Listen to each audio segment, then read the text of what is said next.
mean, I'm sure there's an anxious couple of days there in between. Right. I mean, it's a great feeling. Coming up to like those last couple of days of camp, like you always get this nerve, or for any day during camp, because you really never know.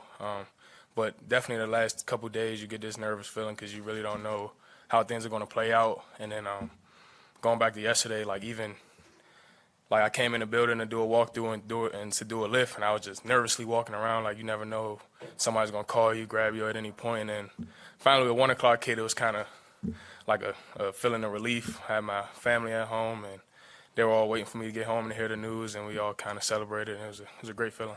Does anyone officially tell you that you made the team? Well, no, that's the thing. Like it's not like somebody calls you like, "Here, congratulations."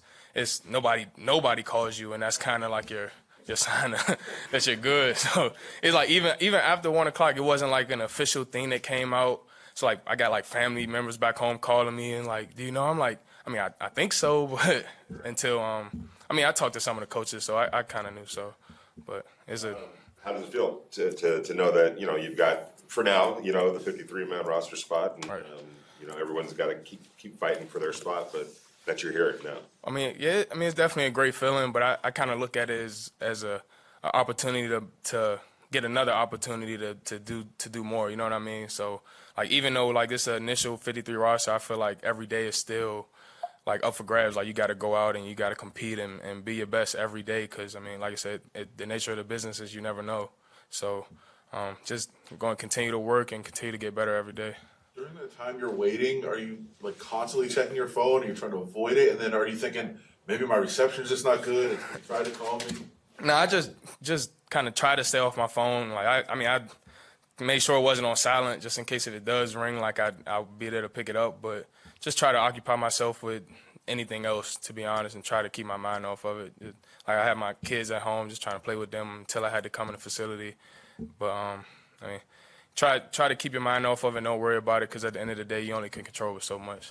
PJ, you're good on special teams. That's one of the things I think stood out in you being here today. Can you talk about special teams specifically and what you bring to the table in terms of that third phase? I mean, special teams is as important, if not more important, than any other phase of the game, and especially in this level, you got to be able to do everything. So I mean, I know like I spent some time back there returning, but I also try to hone in on being a gunner, being a guy on kickoff. Even if I had to go like on a couple front lines of the kick return, the block, like I try to take all those and be the best at all those, because you never know, like they might need you to fill in right here one week, might need you to fill in there one week, and I feel like versatility in all four phases of special teams is big for everybody, not just myself. I think making the team probably dates back even further to you to spending the whole, last year on the practice squad to get to this point. What was the biggest thing you took out of that experience that you felt like you grew from? Basically, like what I spoke on the last question, like just versatility on special teams. Like I'm sure like just being a returner won't be enough, because I mean we got plenty of returners on the roster, or plenty of guys that can go back there and do that. So just being able to be moved around and like I said, make yourself as available as possible for the special teams coaches, and I feel like that plays a big part in it. You said you had conversations with your coaches about kind of feeling good about making the team. Just so far, what's that relationship been like with Mick and Edgar and the encouragement they've been able to give you? I mean, it's been great. Like today I came in, I talked to Mick and I talked to EB, and they both congratulated me, and then the main focus was like, now you got to keep working, you got to keep going. Like it's one thing to get the opportunity to be on the team and just kind of breeze through and kind of think you got it all figured out, but it's another thing to go out and work and try to elevate every day. So that was the biggest thing, and I mean they've all been very supportive and helping me get to where I'm at now, and just trying to, like I said, keep moving forward. And in the meantime, now you turn the page to start preparing for an opponent. Did it feel like that page turned today when you guys were out there? Yeah, definitely today. I mean, we still got a little bit of time before like actual game week, but we definitely starting to move towards actually going against another team, and you kind of get that feel in practice and in meetings. But I think the most important thing is just taking it day by day and not trying to rush it, and just doing what we can. A brief moment of celebration. You kind of celebrated with the family. Was there also? Did you kind of take some quiet time and to say, like, man, look what I've done to get here? Like, kind of reflect on the journey that it took to get here? Yeah, just between leaving here and getting home, that ride I kind of just took to myself. I had like some family members calling. I was trying not to answer every phone call just so I could actually like you said, like take that time and just reflect on this past year. And I mean, even my college years and even high school as well. I mean, it's been a long journey. But that was a great moment for me and for myself. And then it kind of all came together once I got home, my family, and they kind of welcomed me in and we all celebrated. It was a great feeling. I'm sure you couldn't ignore all those phone calls. So was there anyone that really hit you? That was a particularly meaningful conversation? Yeah, my older brother. So he also played football. He didn't make it he had a tryout for an NFL team, but he didn't make it past there. And he's been with me along the journey like since day one. Like I mean, he's the reason why I love football so much, to be honest, like completely. And I mean, he's the first person I actually called like before I even got on the road, and we had a good conversation about like the whole journey and what to do moving forward. And I mean, he was super excited. Like I know I'm pretty sure he was more nervous than me the days leading up to yesterday. And just we both kind of got that sigh of relief, and it was a great feeling, great conversation with him. Thank you. Congrats.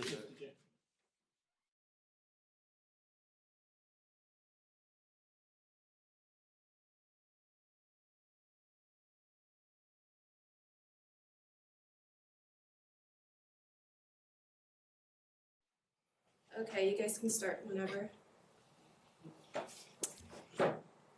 How are you preparing kind of now that training camp's over and it's starting to be the season? Kind of where are you in that journey getting ready for the year?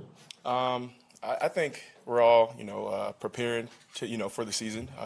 We kind of put training camp behind us, and now we're just gearing for the season and getting ready for, anything coming our way. DJ had mentioned that nobody called him and said, hey, you made the cut, congratulations. Was it the same for you? Were you kind of just waiting around for a phone call or not a phone call? Really? Yeah, so the last 2 years, it's been the same way, and no one really, lets you know until you walk in the building. So, if you don't get the call, I guess that's like a good thing. So, yeah. Normally there's just kind of a little over a week between the last preseason game and the start of the season. This year, it's a little more than 2 weeks. Do you like that extra gap for your body to recover, or do you want to get right into week one? I don't really think. I mean, either or would be cool. You know what I'm saying? It doesn't really bother me too much, but I guess having that little break and getting your body right is, a good thing. So I can't really complain about that. Was it difficult to see Alex and kind of part ways with him? Oh yeah. I mean, he came in and he's a tremendous worker, great dude, and he's like a brother to me, just like anybody else in the building. So it definitely is hard to see him and anybody else leave. Not to put his stuff out there or whatever. Did you sense there was like a lack of confidence potentially in him that could have been part of the issue? I don't know. He's his own self. You know what I'm saying? I can't really answer a question for him because he's who he is. And there was an emphasis on playing efficient football this year, penalties, and we saw you guys running laps and this and that. You went through a preseason where, for the Raider organization, it's the least yards penalized since in 22 years for the preseason. You're the first NFL team not to have a turnover in the preseason since 2011. You think that what you guys are emphasizing is starting to take effect? Oh, 100%. I think that's the biggest thing that he, let us know before every game, every day we come in here, least penalized team, and things like that. And I think taking those things that he tells us in meetings and applying them to the field is going to help us go a long way. So. People talk about that all the time. Why do you feel like this is a little bit different and maybe to another level? I think we emphasize it a whole lot. So I don't want to say overemphasize it, but we definitely he demands those things to be like what we really focus on every week and every day. Of course, over the past couple of years, it's a new regime, new draft classes, but everybody looks at those numbers of the guys that were drafted over the past couple of years, who's still here, who's not. A lot of guys not here, except you and Namik are two guys that have been consistent forces. How confident are you that this new coaching staff appreciates what you're doing and that you've kind of been a consistent force in the locker room so far? I mean, I can't, I feel like it is what it is when it comes to that. They really, care about if you can produce or not. And if you can produce, you're gonna stay. And if you can't, then they'll find somebody else that will. And I feel like that's the name of the game. It's the NFL. It's a business. So. I mean, like I said, if you can get your job done, they'll keep you around, and that's just how it is. John, during the draft process, you were heavily scouted by one team, specifically the Pittsburgh Steelers. Can you talk about the power run scheme that is implemented today and how that's going to help your game moving forward? I think it'll help me out a lot because I did it a lot in high school, college, and all that. So and I think that's like the biggest part of my game is running power and counter and things like that. So I think it'll be tremendous for me and it'll help me get to the next level where I want to be. It's only 8 offensive linemen on this initial 53-man roster. How much of a chip on the shoulder do you guys have as a unit going into the season, not knowing if you're going to be at 8 or 9 or practice squad guys in addition to that? Yeah, I mean, I feel like it's just football at the end of the day. It's not really a chip. I think as long as we can get our job done, I think we'll be where we need to be. Every day we come in here and put our best foot forward and try to do what we can to get our job done and do what is asked of us from the coaches. So if it's 8, 5, 6, 20 of us, I think they got the right guys. So we're just gonna do what we can to be our best. All right. All good? Cool. Thanks, Thanks, man. guys.